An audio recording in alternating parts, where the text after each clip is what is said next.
Hi, I'm Kollin Stagnito. And I'm Darren Pleasance. And today we're going to walk around the AOPA Sweepstakes Cessna 182 and show you all of the amazing upgrades that we've made to an airplane that you can win. And then we're going to fly. AOPA keeps flying safe, accessible, and fun by protecting your freedom to fly. We are the most trusted one-stop resource for all things related to general aviation. Become an AOPA pilot today. All right, Darren, well, we acquired this airplane about a year and a half ago, and we've done a lot of work, and it's still about another 6 months until we give it away. So we've done a lot of things, but there's more to come. You know, the very first thing that we did, and we've never done this with the sweepstakes airplane before, is we had it painted. And this is not just any old paint scheme. This is the original paint scheme from the Cessna 182 that appeared in the very first issue of AOPA Pilot magazine in 1958. So we had Craig Barnett at Scheme Designers research the paint scheme. They actually talked to Textron. He actually develops these templates, and we send it to the paint shop. So in this case, Master Aircraft Services in Arizona, Kingman, is where we had it painted. They put this paint on, and boy, did they do an amazing job, isn't it? It looks like a brand new airplane. It's beautiful. Exactly. So everybody loved it when they saw it at Buckeye. We also had this at AirVenture. And then let's talk about the interior. That's the next thing that we did. Outstanding. Wow. It's got that new airplane smell. I love the smell of that leather. It's amazing. Yeah, the interior was done by Arturo's Interior Design, and boy, did he knock it out of the park. Nikki Britton is the AOPA Sweepstakes project manager, and she and Arturo kind of imagined what how to make an interior that was not strictly as it was in 1958, but something more modern, the nice leather, and something that kind of fit the era and still really be modern. So let's, before we jump in, let's go ahead and just walk around. And you haven't seen this airplane much. I haven't. So I've seen it from a distance. So this is my first time up close. Yeah. So we've got the AOPA Wings logo on the bottom of this wing, and the tail number was not 4000 Delta when we first acquired it. So we did do an N number change on this one. And the reason that we chose 4000 Delta is we actually tried to well, first of all, buy the first airplane that was on the cover of AOPA Pilot magazine. Couldn't get it. They weren't interested in selling it. And then we were like, oh, maybe we can get the N number, but it was taken. So this is the closest thing that we could get to the actual N number that was on that very first issue. Wow. So a little detail, but we tried to go all out here. Did we do the vortex generators? So surprisingly, no, and that's a kind of an upgrade that we would normally do. We did that with our last Sweepstakes 170 airplane, but this was on the airplane when we bought it. So nice. a really upgrade. Nice plus, Yep. Exactly. Fly a little slower, stall a little slower. That's great. Yeah. The stock engine is in the aircraft. It was in really great condition. We annualed it. Compressions are good. 470, 0470? 0470L. Yep. Exactly, 230 horsepower. The stock prop is on, but not for much longer. Yep. We're going to be putting a Hartzell Scimitar metal, three-bladed metal prop on the airplane. So we can't wait for that.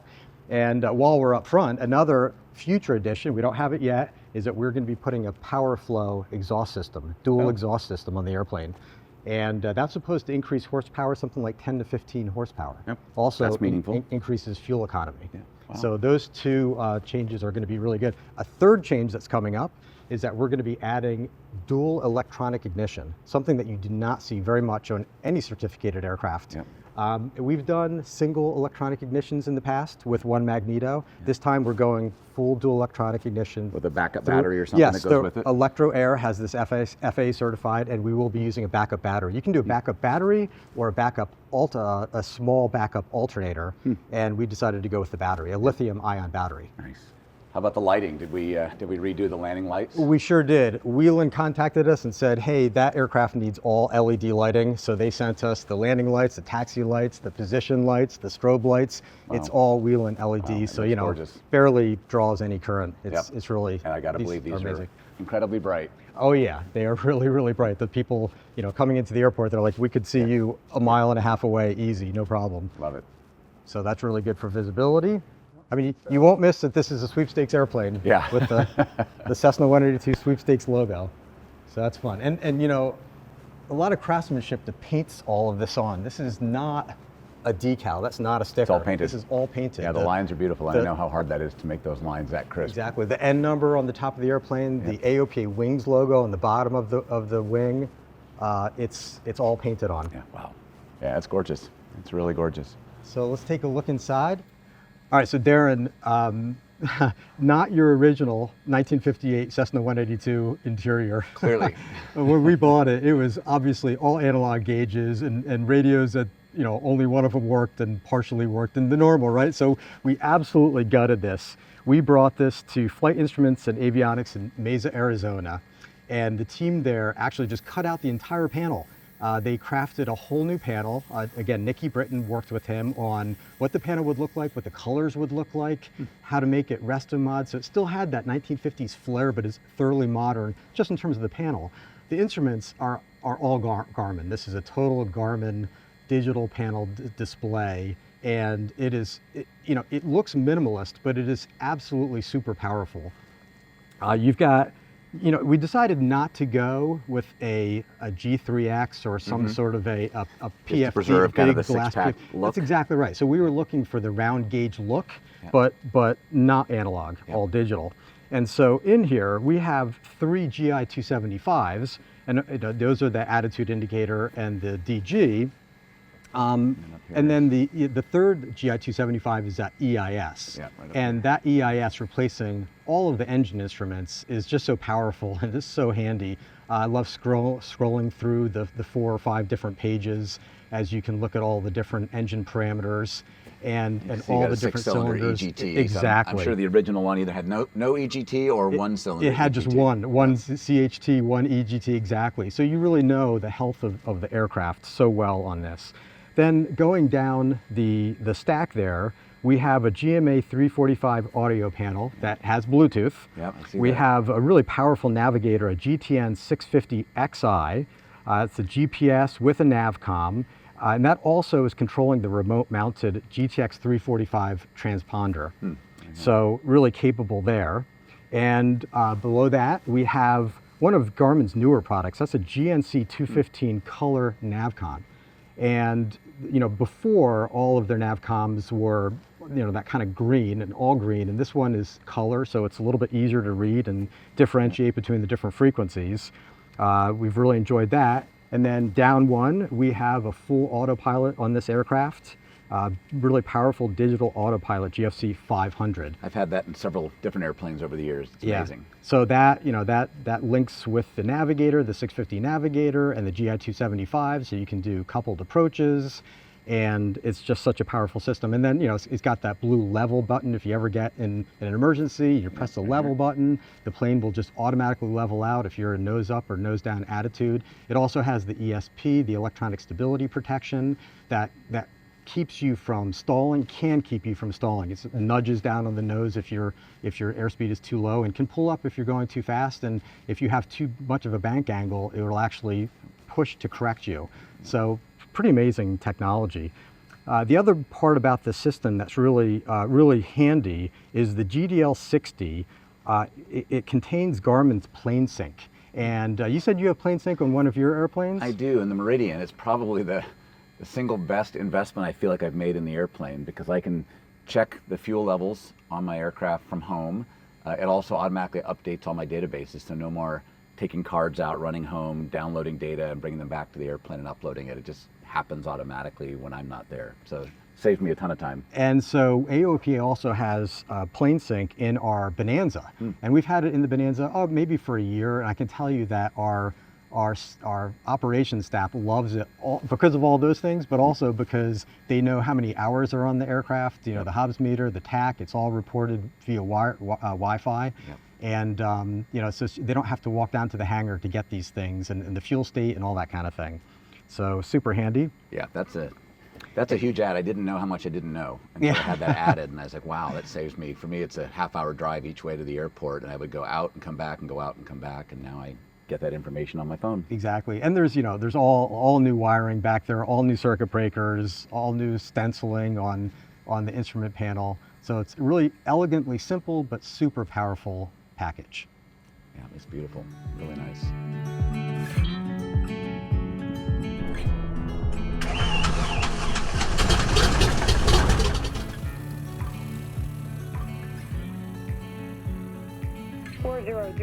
Delta, runway 23 cleared for takeoff. Proceed westbound. Clear for takeoff 23 westbound 00 Delta. Okay, lights, camera, action. Boom, boom, boom. Yeah, the wind is basically calm. Yeehaw. Yeah, it's pretty good. Yeah, I guess up it goes.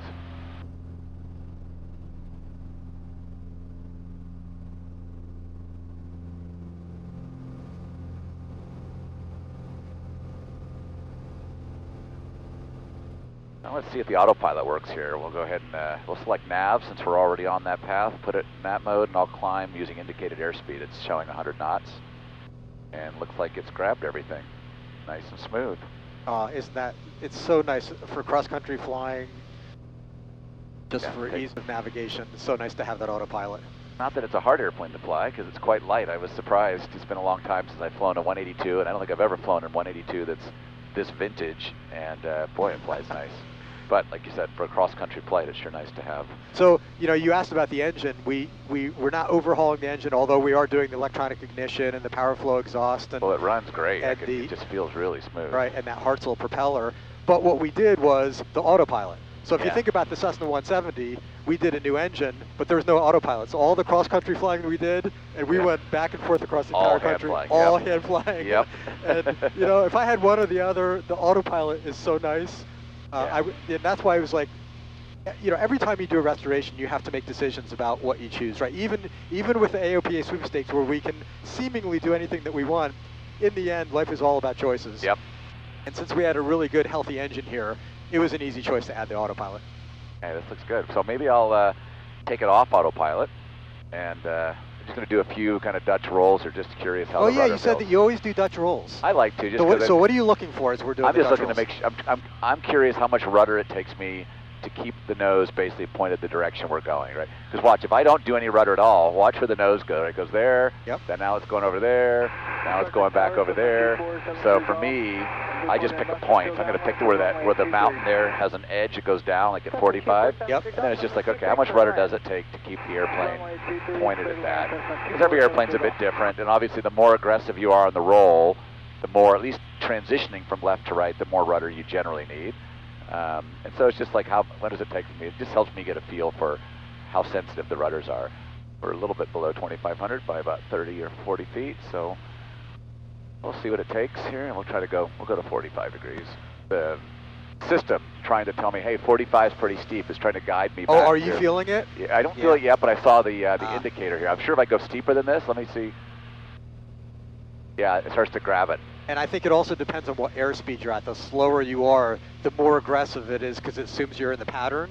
Yep. And it'll start correcting at a lower bank angle. It's overall a well-coordinated airplane. Yeah, feels great. Yeah, these Feels early really nice. 182s were a little bit more nimble than the later ones. I'll do one more to the right. I was paying more attention to see what the autopilot would do here, or at least the, not the autopilot, but the system itself. since Exactly, the autopilot's ESP, off, but yeah, yeah. the ESP. I was curious to see what it would do there. Hey, let's try one this way. Very light. It's actually, even just with a slight bit of back pressure, wants to climb just a skosh, so we'll get it. There we go. We gained about 50 feet, but now we're back right where we want to be. I'm going to go to run. All right, and there's the river. All right, that was better. That was within 20 feet. That feels more like where we'd like it to be. There's the Oh, bump. you went through your wake. Nice. Nice. All right, let's turn around, go back the other direction now. We'll head back towards the airport. You're number one. What a beautiful day. Yeah, I'll say this is gorgeous. So smooth. It does fly nice though. This is great. Yeah. I like how stable the later model 182s are, but these are more nimble. Almost feels like Yeah. a Cessna 172. Yeah, it really does. Visual approach. Here's the visual. Load and activate. Activate. So how does it feel to be back in a Cessna 182? I like it. It's been a lot of years, and they're just great airplanes. It's I a really love it. comfortable airplane, powerful airplane, great useful load, Yeah, and excellent cruiser. And then you add all this equipment that makes it just a delight to fly. Kind of see how well it comes down Yeah. with These semi-Fowler flaps are the best thing that Cessna ever put on these aircraft. Yeah, it's great. I mean, look at that approach. It's a steep approach. Yeah. We're not building any speed. Yeah, it's pretty amazing. Like, in fact, we're decelerating. Yep, exactly. So it's good to know if you were ever doing an emergency landing Yeah. and keeping it in close, you can come down nice and steep. Yeah, perfect, right on the money. 93 Lima, can we request to stop and go?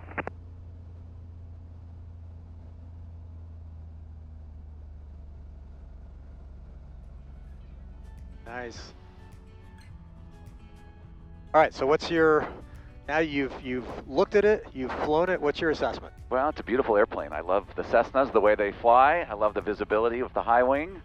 It's incredibly light on the controls. As we talked earlier, it's a lot like a 172, despite being a 182 with all the benefits of the constant speed prop and the nice climb power. And boy, and it's smooth. So, and how can you not like the avionics? Boy, it sure makes it simple and easy. So yeah, love it. Amazing airplane. So we've had a lot of fun flying it, but the reality is we're not going to fly it for much longer.